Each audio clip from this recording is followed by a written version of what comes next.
नमस्कार, स्वागत है आप सभी का ईटी नाउ स्वदेश पर। मैं हूं आपके साथ प्रशांत पांडे और आप देखना शुरू कर चुके हैं मार्केट पर हमारी बेहद खास पेशकश कल की तैयारी। अब कल की तैयारी ये शो जो है वो मेरे ख्याल से हर दर्शक के बारे में जो है इसके बारे में दर्शक को मालूमात है, लेकिन फिर भी जो दर्शक हमारे साथ अभी जुड़े हैं, ताज़ा जुड़े हैं, उनकी जानकारी के लिए बता दें कि इस शो में हम देते हैं आज के बाजार का पूरा ब्यौरा और इसके आधार पर करवाते हैं कल के बाजार की तैयारी।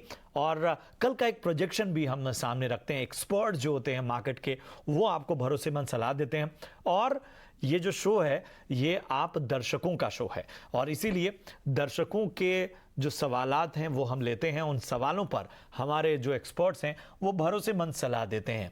इसके साथ ही और भी बहुत कुछ होता है खास, लेकिन आज क्या रहेगा खास जरा उस पर हम निगाह डाल लें। तो आज हम बहुत सारे पहलुओं पर चर्चा करेंगे, लेकिन उससे पहले आपको बता दें कि आप अपने सवाल हम तक पहुंचाने के लिए हमारे पेज को फॉलो करें और व्हाट्सएप नंबर जो आपके स्क्रीन पर फ्लैश हो रहा है उस पर अपने सवाल हमें भेजें। सोशल मीडिया और व्हाट्सएप पर अपने सवाल भेजते वक्त इस बात का ज़रूर ध्यान दें कि आप अपना और अपने शहर का नाम ज़रूर मेंशन करें, यानी वहां पर ज़रूर लिखें।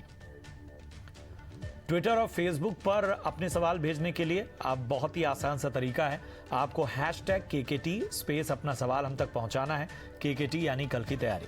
और ट्विटर और फेसबुक का ट्विटर हैंडल पर जाकर हमें फॉलो कीजिए। फेसबुक पेज पर हमारे पेज को लाइक कीजिए और तमाम जो अपडेट्स हैं वो आपको मिलेंगी। आज के शो में दो बेहद खास एक्सपर्ट्स हमारे साथ होंगे।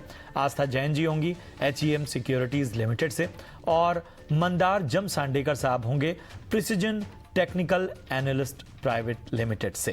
तो आज ये दोनों खास एक्सपर्ट्स आपके सवालों के जवाब देंगे और आपको बता दें कि सबसे पहले जो बाजार है उस पर एक निगाह डालते हैं। तो बाजार आज जो है वो एक बार फिर तेजी बाजार में नजर आई। अदानी स्टॉक्स में एक बार फिर तेजी नजर आई और इसकी वजह से जो बाजार रहा वो काफी बेहतर नंबर्स नजर आए। निफ्टी की अगर हम बात करें तो 18,300 के ऊपर रहा, लगभग 18,350 के करीब बंद हुआ निफ्टी। इसके अलावा हम बात करें हर सेक्टर की तो वहां पर एक तरह की तेजी नजर है। अडानी ग्रुप के शेयरों में जारी तेजी रही। 14% जो है वो अडानी एंटरप्राइजेज चढ़ा। निफ्टी बैंक की बात करें तो ये 43,954 के पार बंद हुआ। यहां पर भी अच्छी खासी तेजी नजर आई। निफ्टी बैंक के 12 में से जो 6 शेयर्स थे वो बेहतर नजर आए। अब निफ्टी के तेजी वाले स्टॉक्स अडानी एंटरप्राइजेज जहां पर 13% से ऊपर की तेजी रही। डीवीज लैब जो है वहां पर 3.5% के ऊपर जो है वो रैली नजर आई। बजाज फिनसर्व भी लगभग 2.25% चढ़ा और इसके अलावा हम देखें आयशर मोटर्स तो यहां पर भी 1.5% के ऊपर तेजी नजर आई। कमजोरी वाले स्टॉक्स जो रहे वो अपोलो हॉस्पिटल रहा, यहां पर लगभग 1.5% की कमजोरी नजर आई। HCL टेक भी 1.25% जो है प्रेशर में नजर आया। ग्रासिम को देखें तो यहां पर भी लगभग 1.25% की कमजोरी हावी होती दिखी और टेक महिंद्रा में भी 1.25% की लगभग जो है वो कमजोरी नजर आई। तो ये निफ्टी में कमजोरी वाले शेयर है। निफ्टी बैंक में तेजी वाले शेयर्स देखें तो बंधन बैंक लगभग 4.5% ऊपर चढ़कर बंद हुआ। बैंक ऑफ बड़ौदा में जो रैली रही वो 1.25% की रही। इंडसइंड बैंक भी 1% से ज्यादा जो है यहां पर तेजी आई और AU स्मॉल फाइनेंस जो रहा वो भी लगभग 0.5% की तेजी यहां पर नजर आई। निफ्टी बैंक में ये तेजी वाले स्टॉक्स रहे। अब यहां दबाव कहां नजर आया निफ्टी बैंक में तो Kotak bank, federal bank, axis bank और IDFC फर्स्ट बैंक में दबाव नजर आया। कोटक बैंक में लगभग 1% की कमजोरी रही। फेडरल बैंक लगभग 0.5% कमजोरी के साथ नजर आया। एक्सिस बैंक में भी 0.15% का टूटा और IDFC फर्स्ट बैंक जो है यहां पर लगभग 0.5% का प्रेशर नजर आया। Nifty bank, Nifty auto, Nifty metal और निफ्टी FMCG ये जो थे वो तेजी वाले सेक्टर आज के जो हैं वो बाजार में नजर आए। तो बाजार का ये लेखा जोखा हम आपके सामने रख रहे हैं। निफ्टी IT की बात करें तो ये 28,873 के ऊपर बंद हुआ और निफ्टी रियल्टी जो है 461 के ऊपर बंद हुआ। लेकिन यहाँ पर जो है ये दोनों सेक्टर प्रेशर बाजार में आज दिन भर के कारोबार में नजर आया। आज के हीरो को देख लें तो जुआरी एग्रो लगभग कह सकते हैं कि 17% के करीब यहां पर तेजी नजर आई। और ट्रांस एंड रेक्ट की बात करें तो यहां पर लगभग 12.5% की तेजी नजर आई। विम्टा लैब्स जो है वो 11.25% के ऊपर यहां पर कारोबार होता दिखा। तो डेल्टा कॉर्प में भी 6.5% के करीब तेजी नजर आई। आज के हीरो में गति जो है वो लगभग 6% के करीब यहां पर तेजी नजर आई। इंटर सोल जो है वहां पर लगभग 5.5% के ऊपर जो है रैली दिखी। वैरोग इंजीनियरिंग की बात करें तो यहां भी 6% के ऊपर कारोबार होता दिखा। और ग्लैंड फार्मा 5.25% की यहां पर भी तेजी नजर आई। 52 हफ्ते की ऊंचाई पर जो स्टॉक्स रहे, AU small finance, CEAT, CG power और इसके साथ ही रेफेक्स इंडस्ट्रीज यहां पर अच्छा कारोबार नजर आया। 52 हफ्ते की ऊंचाई पर ये स्टॉक्स रहे। तो दिन भर के बाजार का हाल और अलग अलग सेक्टर्स में किस तरह की स्थितियां रही वो हमने आपके सामने रखी। और बाजार की ये जो रैली रही वो आपके सामने नजर आई। अब हमारे दोनों जो खास मेहमान हैं वो हमारे साथ जुड़े हुए हैं। आस्था जी और मंदार साहब, आप दोनों का बहुत बहुत स्वागत। सबसे पहले आस्था जी मैं आपके पास आना चाहूँगा। बताएं बाजार जो है और अदानी स्टॉक्स जो हैं वो भरपूर रैली दिखा रहे हैं और ज़बरदस्त जो है माहौल इस वक्त बाजार में नजर आ रहा है। यहाँ से बाजार को किस तरह से आकलन करेंगी? Good evening Prashant ji. देखिए, अगर सबसे पहले मैं निफ्टी की यहाँ पे बात करूँ तो निफ्टी तो मुझे तेजी में ही लग रहा है।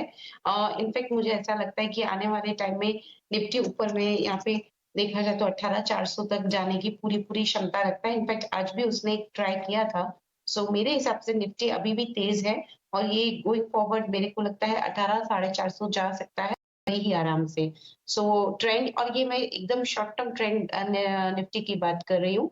और बिल्कुल अदानी एंटरप्राइजेस और जिस तरह से अदानी स्टॉक्स में तेजी आई है, ये मई मंथ मुझे लगता है अदानी के लिए रहेगा। ऑल्दो अब ज्यादा दिन रहे नहीं है मई को फिनिश होने में, पर ये जो 7-8 रिमेनिंग ट्रेडिंग सेशंस है या फिर 4-5 ट्रेडिंग सेशंस है, अगर सैटरडे संडे एक्सक्लूड करें तो मुझे लगता है कि रिमेनिंग ट्रेडिंग सेशंस भी अदानी ग्रुप के लिए अच्छे ही जाएंगे। So as a whole Adani stocks जिनके पास रखे हुए हैं वो बिल्कुल अपनी पोजीशन को कंटिन्यू करें। मुझे लगता है ऊपर में एग्जिट होने के चांसेस मिल सकते हैं। So by the end of this में अगर चाहें तो एग्जिट करें, बट अभी थोड़ा-सा रुक जाएँ क्योंकि मुझे लगता है कि ऊपर में और यहाँ पे तेज़ी हमें देखने को मिल सकती है। निफ्टी मुझे अभी भी तेज़ी में लग रहा है क्योंकि इंडियन फंडामेंटल्स तो अभी भी अच्छे हैं। यूएसए मार्केट्स थोड़े से वॉलेटाइल हैं, वहाँ पे 2-3 दिक्कतें चल रही हैं डेट सीलिंग को लेके, जिसका कि 1 जून तक सुलटारा होना ज़रूरी है, तो उसकी वजह से मार्केट्स वहाँ के वॉलेटाइल बिहेव कर रहे हैं। बट मुझे लगता है ये सब इमर्जिंग मार्केट्स के लिए, स्पेशली इंडिया के लिए पॉजिटिव है। सो ऑल इन ऑल मेरे हिसाब से निफ्टी और भी तेज़ी हमें दिखाएगा गोइंग फॉरवर्ड। बिल्कुल बिल्कुल। और ये बहुत अहम है जिस तरह से मार्केट में एक मूड आया है, एक माहौल जो है वो नज़र आया है और यहाँ से पॉजिटिव जो है वो नज़रिया आस्था जी का। और अडानी की बात आती है तो आस्था जी उसके साथ एलआईसी का भी जिक्र होता है। मैं एक सवाल और आपसे लेना चाहूँगा, एलआईसी को लेकर अभी क्या आपका नज़रिया कहता है? जी बिल्कुल, देखिए एनआईसी की बात करें तो ये स्टॉक अभी तेजी में बना हुआ है और मुझे लगता है कि एक बार ऊपर में ये आराम से 630 तक जाने की यहाँ पे ताकत रखता है। 625 से 630 बिल्कुल जाना चाहिए। सो इसमें नई पोजीशंस लेने की राय नहीं है क्योंकि वहां पे एक बहुत बड़ा रेजिस्टेंस है। सॉरी, मैं थोड़ा टेक्निकली इसको हैंडल कर रही हूँ आज, लेकिन मुझे लगता है 620-25 के जोन में अगर किसी ने लिया हुआ है तो वो बिल्कुल वहां पे थोड़ा बहुत प्रॉफिट बुकिंग करने की सोच सकते हैं। पर अभी इसमें तेजी है और जी, मुझे लगता है यहाँ से 25 से 30 पॉइंट के ऊपर की बिल्कुल आराम से हमें और ज़्यादा देखने को मिलेगी। मंदार साहब मैं आपके पास आना चाहूँगा, बाजार पे आपका भी नज़रिया और एलआईसी पे भी आपका नज़रिया चाहूँगा। प्रशांत जी, देखिए फिलहाल तो निफ्टी बेसिकली एक इंडिसीजन मोड में है। 18,050 18,100 इस तरीके का सपोर्ट बना हुआ है। ऊपर ऊपर की तरफ 18,400 18,460 इस तरीके का रेजिस्टेंस बना हुआ है। मुझे लगता है कि इसी रेंज में बाजार ट्रेड करते रहेगा और बाजार को बेसिकली अब ट्रेंड डिसाइडर फैक्टर जो है वो मुझे लगता है कि यूएस मार्केट्स होंगे। यूएस मार्केट्स फिलहाल तो बहुत ही इंडिसीजन के मोड में ट्रेड कर रहे हैं क्योंकि हमें पता है कि यूएस डेट सीलिंग का जो है उस पर कुछ डिसीजन नहीं हो रहा है और ये बहुत ही बड़ा फैक्टर है सारे ग्लोबल मार्केट्स के लिए और उसके वजह से हमारा बाजार एक इंडिसीजन मोड में है, और जब तक उस पे क्लैरिटी नहीं आती तब तक मुझे नहीं लगता है कि बाजार ऊपर के लेवल्स ब्रेक करके जाएगा। तो ये लेवल्स हमने वॉच करने चाहिए, इंडेक्स पे थोड़ा लो प्रोफाइल रखना चाहिए। और अब ऐसी बात है कि जो बाजार में स्टॉक्स चलने वाले हैं वो ट्रिगर वाले स्टॉक्स हैं, यानी जो भी स्टॉक में कोई अर्निंग्स में पॉजिटिव सुनने को मिलेगा या कुछ डेवलपमेंट अगर हो, कुछ पॉजिटिव न्यूज़ हो, तो उस स्टॉक में इंटरेस्ट देखने को मिलेगा। बाकी नहीं तो स्टॉक्स ड्रिफ्ट होते रहेंगे। जिस तरीके से आज भी हमने देखा इंट्राडे में बहुत सारे स्टॉक्स जो हैं वो साइडवेज ट्रेड कर रहे थे, एक छोटे से नैरो रेंज में ट्रेड कर रहे थे, तो उसी तरीके का एक ट्रेड हमें आगे जाते हुए भी देखने को मिलेगा। अब बैंक निफ्टी भी अगर देखते हैं तो ऑल टाइम हाई से थोड़ा सा ही नीचे रह गया, लेकिन वो रुक गया है, यानी ऐसी बात है नहीं कि थोड़ा सा रह गया तो निकल जाएगा, ऐसी बात है नहीं। अभी भी कॉशियस व्यू बनता है, 44,100 150 इस तरीके का रेजिस्टेंस बनता है बैंक निफ्टी के लिए, और नीचे की तरफ 43,500 इस तरीके का सपोर्ट बनता है। तो बैंक निफ्टी के लिए 600 650 पॉइंट का रेंज बना हुआ है फिलहाल। ठीक है, और LIC पे क्या आपका नजरिया हो? देखिए कुछ तकनीकी खामी है जिसकी वजह, एक बार फिर से हमारे साथ मंदार साहब जुड़ चुके हैं। मंदार साहब, LIC पे आपका नजरिया क्या कहता है? देखिए LIC में हमने पिछले 2 महीने में एक अच्छा खासा अपमूव देखा है, यानी ऑल टाइम लो करने के बाद, यानी 540 से 530 के आसपास वाला लो करने के बाद हमने एक अच्छा खासा बाउंस बैक देखा है। करंट प्राइस 590 के आसपास ट्रेड कर रहा है।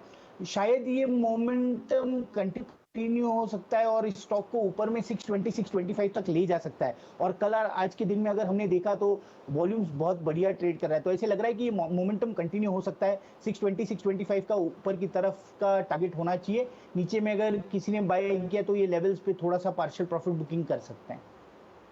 तो दोनों एक्सपर्ट्स ने हमारे बता दिया, और जैसा कि मैं कहता हूं कि ये दर्शकों का शो है, तो दर्शकों के सवालों की ओर बढ़ते हैं।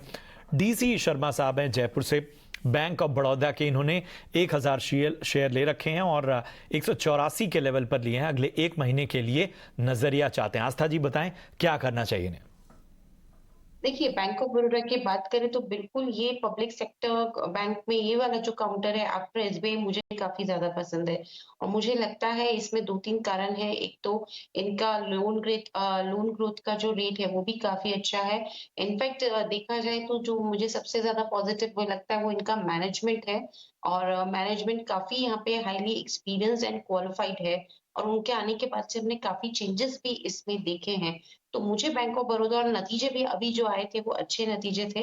सो अच्छा लगता है ये बैंक, और मेरे हिसाब से इसमें बने रहना चाहिए। कॉस्ट टू कॉस्ट ऑलमोस्ट चल रहे हैं ऊपर में, एक बार 195 तक के लेवल्स इनिशियली हमें देखने को मिल सकते हैं। सो इनिशियली 195 टू 200 के टारगेट्स के लिए होल्ड करें।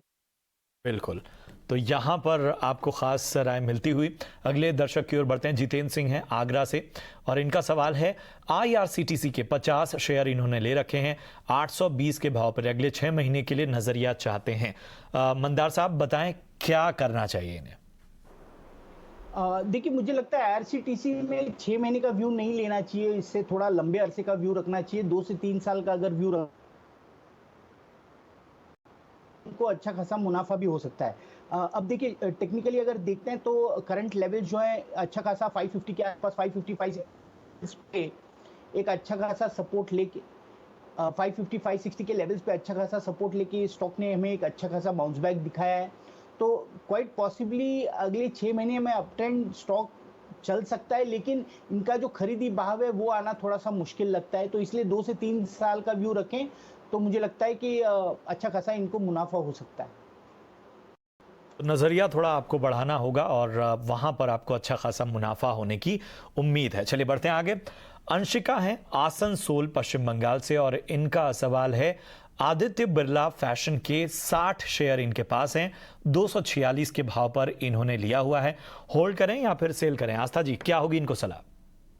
देखिए, आदित्य बिरला फैशन को बिल्कुल यहाँ पे होल्ड करना चाहिए। 246 के भाव पे लिया हुआ है, तो वहां तक तो बिल्कुल राह दिखनी चाहिए इस स्टॉक में, क्योंकि ये देखा जाए तो बेसिकली मदुरै ग्रुप का ये एक कंपनी है। दूसरा स्ट्रॉन्ग डिस्ट्रीब्यूशन नेटवर्क है, ब्रांडेड स्टोर्स काफ़ी ज़्यादा हैं, मेरे हिसाब से 3000 से ऊपर तो इनके ब्रांडेड स्टोर्स ही हैं, डिस्ट्रीब्यूशन नेटवर्क काफ़ी ज़्यादा स्ट्रॉन्ग है, हम सब जानते हैं।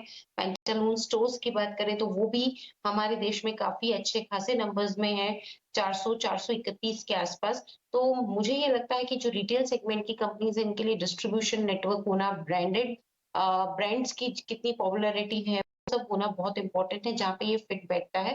थोड़ा-सा बीच में जो न्यूज़ वगैरह आई थी, उससे थोड़ा-सा वीक हुआ है, but long term story intact लगती है, होल्ड करना चाहिए।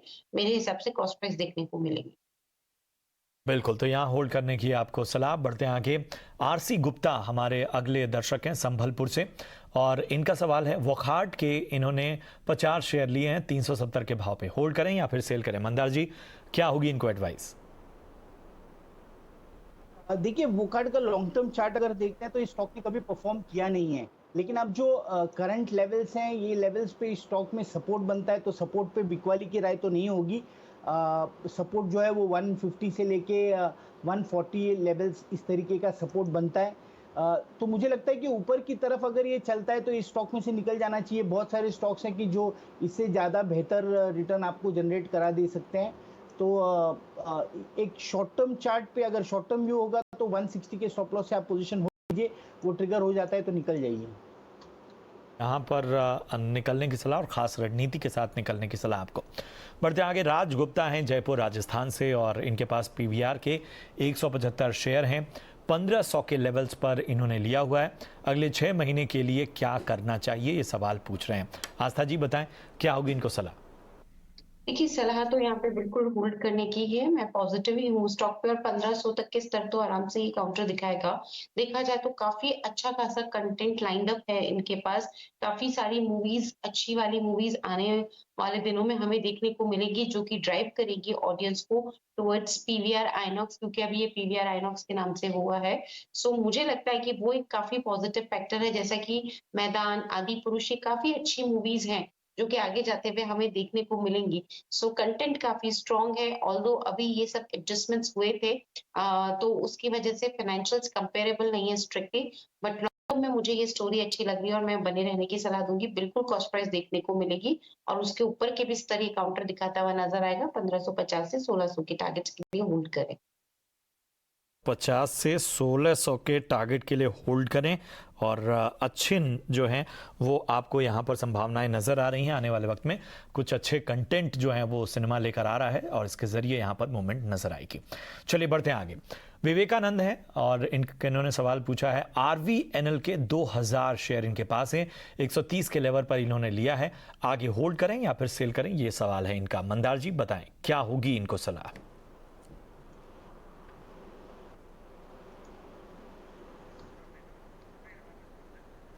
मंदार जी, आवाज आ रही है आपको? लगता है कुछ तकनीकी खामी है। आस्था जी, एक बार फिर से मैं सवाल दोहरा देता हूं। विवेकानंद हैं, और इन्होंने RVNL के स्टॉक्स रखे हैं, 2000 इन्होंने शेयर लिए हैं, 130 के लेवल पे फिलहाल घाटे में चल रहे हैं। क्या होगी इनको सलाह? देखिए, आरबीएनएल की बात करें तो बहुत बढ़िया तेजी हमने रेलवे स्टॉक्स में ऑफ लेट देखी थी, लेकिन वहां से एक करेक्शन आया है। इन्होंने थोड़ा ऊपरी स्तरों पे खरीदा है मेरे हिसाब से, तो अभी ये करेक्टिव मोड में है, बट लॉन्ग टर्म अच्छा है। देखिए, सबसे पहले जो सेक्टोरल टेलविंड है वो काफी ज्यादा स्ट्रॉन्ग है इस काउंटर के लिए, क्योंकि ये पूरा सेक्टर काफी ज्यादा पसंद आता है। केपेक्स, जिस तरह से हमारे बजट में जो केपेक्स अनाउंस किया था गवर्नमेंट ने, उसकी वजह से ये पूरा सेक्टर बढ़िया तेजी में आ गया। लॉन्ग टर्म डिमांड काफी अच्छी लग रही है, तो मुझे लगता है कि रेलवे विकास निगम लिमिटेड इस काउंटर को होल्ड करना चाहिए, और 130 के आसपास की खरीद है, तो 130 से 35 के स्तर हमें ये काउंटर इनिशियल लेवल पे दिखा सकता है। बने रहने की सलाह। देखिए, सलाह आपको। और अगले हमारे दर्शक उदय हैं उत्तराखंड से, और इनका सवाल है फेडरल बैंक के 800 शेयर लिए हुए हैं 123 के भाव पे, अगले 3 से 6 महीने के लिए नजरिया चाहते हैं। मंदार जी, क्या होगी इनको सलाह?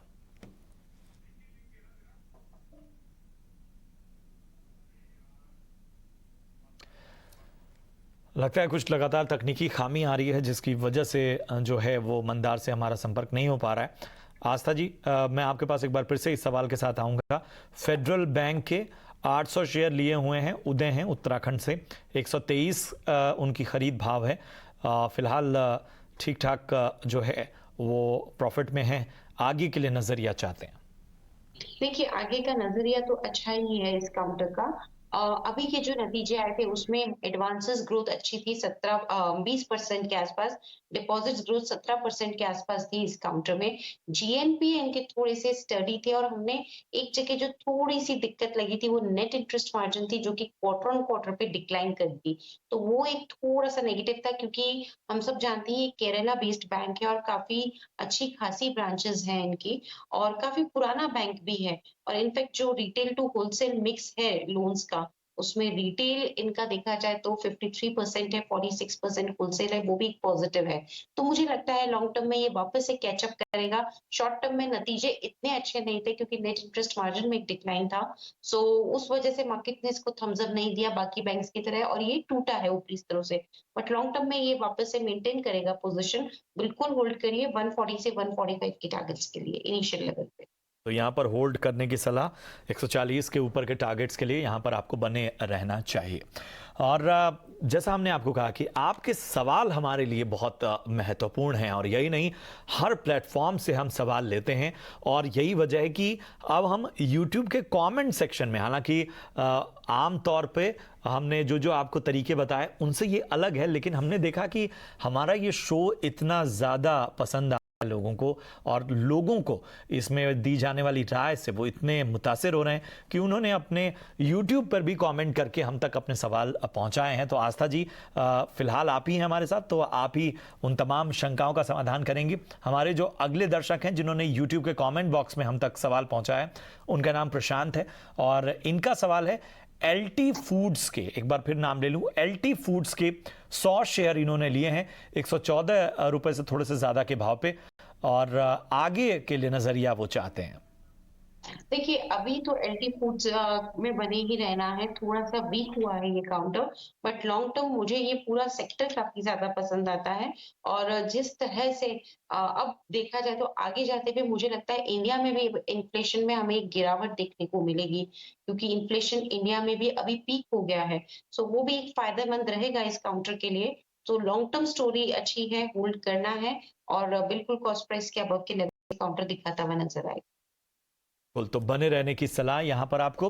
अमित हैं, इन्होंने भी YouTube कमेंट बॉक्स में अपना सवाल हम तक पहुंचाया है और इनका सवाल है अपोलो हॉस्पिटल के 500 शेयर इनके पास हैं 4550 के भाव पे, इनके लिए क्या सलाह होगी आस्था जी? देखिए, अपोलो हॉस्पिटल की बात करें तो आज हमने एक गिरावट देखी है, लेकिन हॉस्पिटल एज़ अ सेक्टर मुझे अच्छा लगता है। इनफैक्ट जो इन्हीं के इन्हीं का एक कंपैरेटर है नारायण हृदयालय, बहुत शानदार नतीजे उस काउंटर ने यहाँ पे पेश किए थे। तो ये जो पूरा सेक्टर है, ये ऑफ लेट अभी वापस से तेज़ी में आता हुआ सेक्टर है। मुझे लगता है सेक्टोरल टेलविंड का फ़ायदा इस काउंटर को भी देखने को मिलेगा। बने रहने की सलाह है। बिल्कुल यहाँ पे इनिशियल लेवल पे जो टारगेट रखने हैं, वो 4750 के रहेंगे। की सलाह और 4750 के टारगेट्स यहां पर इनिशियली अचीव हो सकते हैं। आशीष हैं चंडीगढ़ से और इनका सवाल है इन्फोसिस के 35 शेयर इनके पास हैं 1288 के भाव पर इन्होंने लिया हुआ है, 4 महीने का नजरिया चाहते हैं और ये सवाल भी YouTube के जरिए आया है। आस्था जी बताएं, आशीष को क्या सलाह होगी? देखिए, 4 महीने का नज़रिया है तो बिल्कुल होल्ड करना है। 1288 के आस-पास दिया हुआ है, 1300 का चल रहा है, कॉस्ट टू कॉस्ट है। लेकिन 4 महीने में मुझे लगता है थोड़ा-सा मुनाफ़ा देता हुआ नज़र आएगा। कंपनी का जिस तरह से अभी फ़ोकस पूरा क्लाउड और डिजिटल सर्विसेज़ को लेके बना हुआ है, तो वो काफ़ी बढ़िया ग्रोथ ड्राइवर होंगे। अभी स्टॉक नहीं चला क्योंकि परफ़ॉर्मेंस इतनी अच्छी नहीं थी, क्वार्टरली नतीजे वीक थे। बट मुझे लगता है 6 महीने डाउन द लाइन यहाँ पे हमें एक सुधार देखने को मिलेगा। तो जो अब ये आईटी स्टॉक की स्टोरी है, ये 3 महीने तक नहीं, अभी थोड़ा-सा बढ़ा के 6 महीने का इनको नज़रिया रखना होगा इस काउंटर पे और इनको बढ़िया यहाँ पे मुझे लगता है कि फाइनेंशियल परफॉर्मेंस देखने को मिलेगी, जिसकी वजह से स्टॉक प्राइसेस में भी अपसाइड का मोमेंटम आएगा। होल्ड करें। बिल्कुल, तो होल्ड करने की सलाह यहां पर आपको। बढ़ते हैं आगे, फैजियाब खान है और इनका सवाल है वरुण बेवरेजेस के 30 शेयर इनके पास हैं 1400 के भाव, होल्ड करें या सेल करें? आस्था जी क्या होगी इनको सलाह? देखिए 1400 के भाव पे हैं, अभी तो इनको हो रहा है अच्छा खासा मुनाफा और वरुण बेवरेजेस की हम बात करें तो जिस तरह से इन्होंने नए ड्रिंक्स वगैरह लॉन्च किए हैं, गर्मी इतनी ज़्यादा बढ़ रही है, तो वो काफ़ी ज़्यादा यहाँ पे जो हमें एक डिमांड देखने को मिल रही है, वो इस काउंटर पे काफ़ी ज़्यादा है। सो इनफैक्ट नतीजे बेहद शानदार थे। होल्ड करने की सलाह दूँगी, 1600 साढ़े 1600 के स्तर ये काउंटर दिखाता हुआ नज़र आएगा इनिशियल लेवल्स पे। तो यहीं हम अपने सवालों के सिलसिले को रोकेंगे और आस्था जी आप हमारे साथ बने रहिए, आगे भी कुछ अहम विश्लेषण के लिए आपके पास लौटेंगे। लेकिन कल बाजार के लिए क्या अहम ट्रिगर्स हैं, सबसे पहले वो जान लेते हैं। वामाक्षी इसका पूरा ब्यौरा दे रही हैं। जी बिल्कुल, शुरुआत करते हैं हम कुछ इंपॉर्टेंट ग्लोबल क्यूज़ के साथ। तो हमारी नज़र होगी FOMC मीटिंग के मिनट्स पर, ये कल रिपोर्ट होंगे। UK CPI भी कल एक्सपेक्टेड है और उसी के साथ US की तरफ से क्रूड ऑयल इन्वेंटरी भी कल आएंगे और उस पर हमें ज़रूर नज़र बनाए रखनी होगी। इसके अलावा अगर हम डोमेस्टिक फ्रंट पर देखें तो काफ़ी सारे नंबर्स आने वाले हैं। निफ्टी कंपनीज में से हिंडाल्को अपने नंबर्स पेश करेंगे और इसी के चलते ये स्टॉक हमारे रेडार पर ज़रूर रहेगा। इसके अलावा भी काफ़ी सारे स्टॉक्स हैं जो अपने नंबर्स पेश करेंगे, जैसे कि Cummins, GRSE, oil India, Nykaa, NALCO, brigade enterprises, LIC, Phoenix mills और पिरामिड फार्मा जैसे दिग्गज कंपनी भी फोकस में रहेंगे। कॉर्पोरेट फ्रंट की अगर हम बात करें तो JB केमिकल्स हमारे रेडार पर रहेगा। वो सब डिवीजन और स्प्लिट ऑफ इक्विटी शेयर्स को कंसिडर करने वाले हैं एक बोर्ड की बैठक में। शेयर शिपिंग भी कंसिडर करने वाले हैं, proposal for voluntary D listing of equity shares. Borosil renewables भी हमारे रेडार पर रहेगा क्योंकि कंपनी फंड रेजिंग प्लान्स को कंसिडर करने वाली है। और IRFC आखिर में ये स्टॉक फोकस में रहेगा क्योंकि company market borrowing program accept करने वाले हैं FY24 के लिए। तो लार्जली ये थे सारे इंपॉर्टेंट स्टॉक्स और इवेंट्स जो आपके रेडार पर ज़रूर होने चाहिए कल के ट्रेडिंग सेशन के लिए। और चलिए अब वक्त है आपके फेवरेट सेगमेंट कमाई का VIP सेगमेंट।